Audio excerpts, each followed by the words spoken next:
What's going on, everybody? My name is Johnny and welcome back to J&M Productions. And in today's video I'm actually going to be showing you the Toursor X13, a little bit of a closer look at it.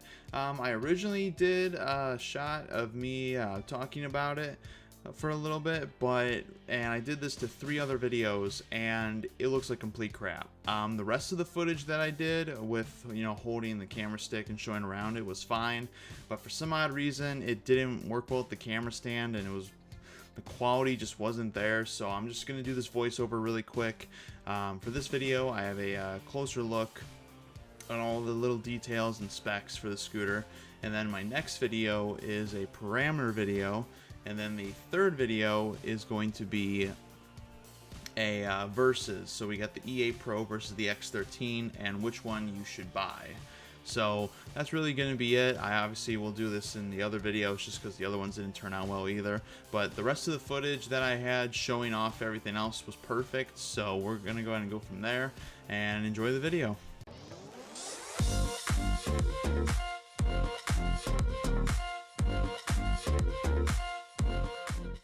So here she is in all her former glory, the Toursor X13. Now obviously I've made all the adjustments that are needed, such as adjusting all the screws.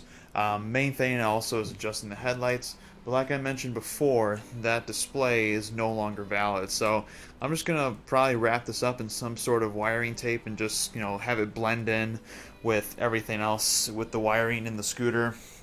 But I'm still very satisfied with it. And I've put only a mile on it, but still the overall performance has been very well to me. Now, along with the just the normal display, which works perfectly fine, like I mentioned before, it's a copycat of the Mini Motors USA display used in the Dualtrons and the various other models. And also we have our Eco and Turbo button, along with a single and dual motor. We also got our right handbrake, our back handbrake, our keychain. That'll turn on the voltage meter for us. And then we also have the lights, the light switch, which does a blue headlight feature. Now, while it does have a blue ring, the actual lights themselves are actually LEDs. So hopefully, like Noah mentioned in the previous video, I don't get in trouble with police on this. I know in Illinois, like actual blue headlights are illegal, but these are technically white. So, I'll have to wait and see how that works out during the nighttime riding, of course. Then, of course, we have our turn signals here, which actually do distorted lights instead of just being one normal LED light strip. So now we got yellow in the front and blue in the back. So it gives it a kind of a nice little feature, and I think this will help a lot more with people seeing me at night. Because I feel like with the EA Pro signals, as you can see here, it's only one side. So to have two is actually kind of a nice bonus. With one of my lights, the glass case on this part actually was broken off. That just happened due to shipping. So I actually just took a little bit of Gorilla Glue, went around the edges, and it's on and it's perfect. So we'll turn the other one on and works just fine. The lights worked, I just wanted to make sure that casing was on, especially if I ever go through a puddle. Then of course we have our foot deck here. I actually thought these were kind of stupid on the EA Pro models, but I ended up using it a lot more, and now I almost need it for my rides whenever I go out. And then of course, just like the EA Pro, we have our bright deck lights. Now I have them set to orange right now because my other one's blue, so I want to kind of try and keep colors different rather than sticking to the same ones. And if we look right here, we can see what we got. We got a 72 volt system in the controllers with a 40 amp hour battery in the system, along with 2 charging ports.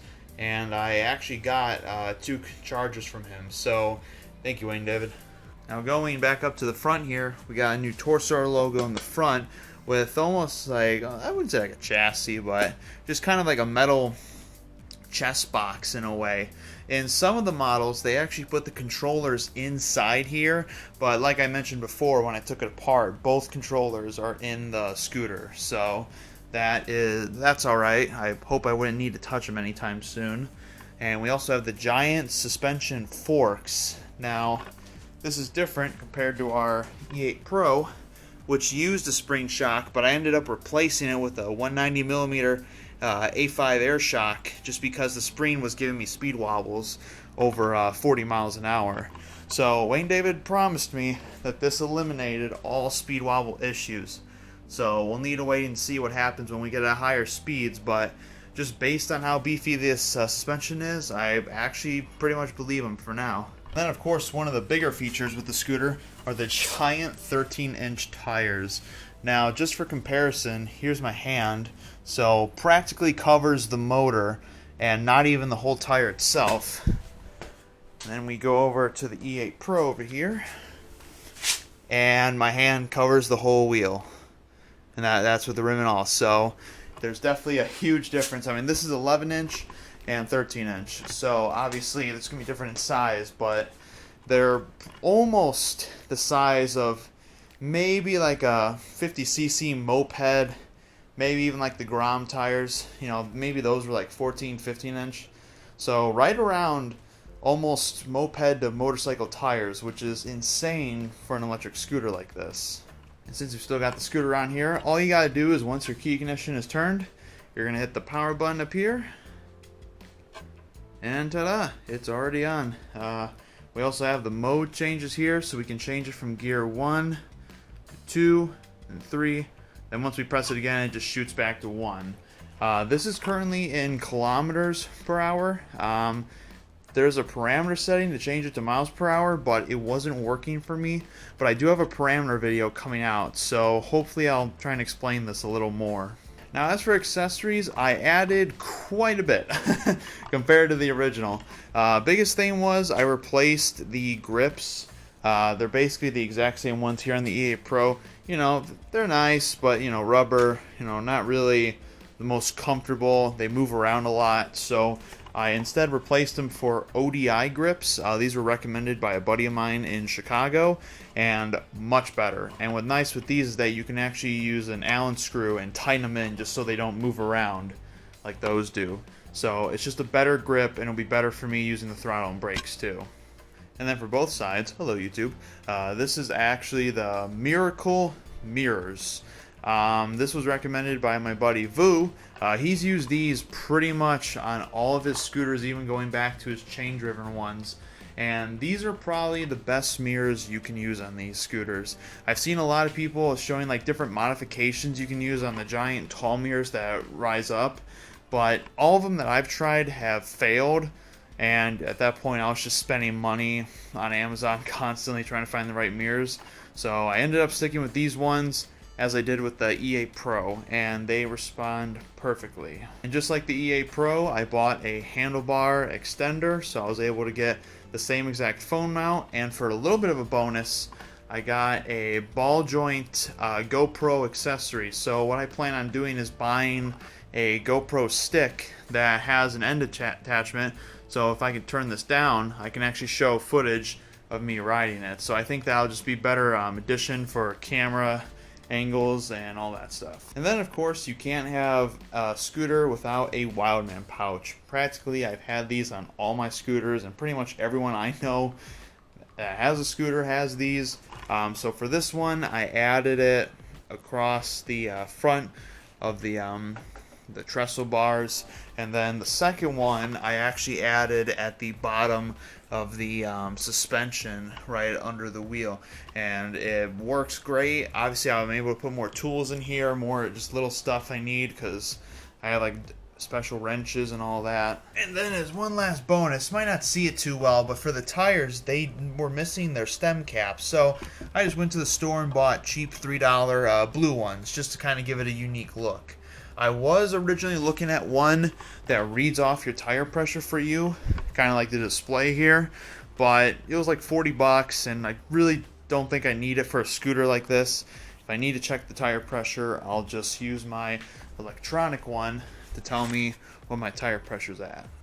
Probably the biggest thing you're going to ask me is, how does it ride? Well, I've only put a mile on it, so I haven't done a whole lot for it. And all I can say so far is that I am really satisfied with it.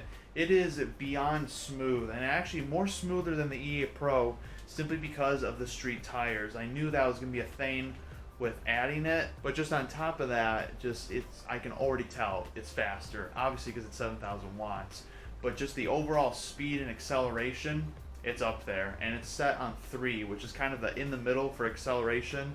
I really don't think I need it on 5. I don't think I need to burn out my tires every time like Maki's was, which was awesome, but it was also kind of ruining my front tire more and more as time went on. Obviously I need to ride it a lot more, but it's 20 degrees out, it's icy, snowy, bleh, outside, so not really a whole lot I can do, unfortunately, with that. But overall, I'm very satisfied with the scooter so far. Again, I'm gonna keep bringing it up. It really sucks about this display, but I'm gonna move on, and from here on out, you're probably not gonna hear me talk about it anymore. We're just gonna kind of pretend it never happened, and we'll focus on the main display that's provided with us for the scooter. Alright guys, that's going to end today's video. If you enjoyed, please make sure to like, share, and subscribe. I got more videos coming out. Like I said, I have a parameter video in the works because that was really complicated. I'll explain it in that video. And I also have a comparison of what it looks like when you get the E8 Pro stock and the X13 stock and what the differences are, because this is supposed to replace the E8 Pro. So let's see if it's any better or not. But thanks again, guys, and we'll see you in the next J&M Productions video.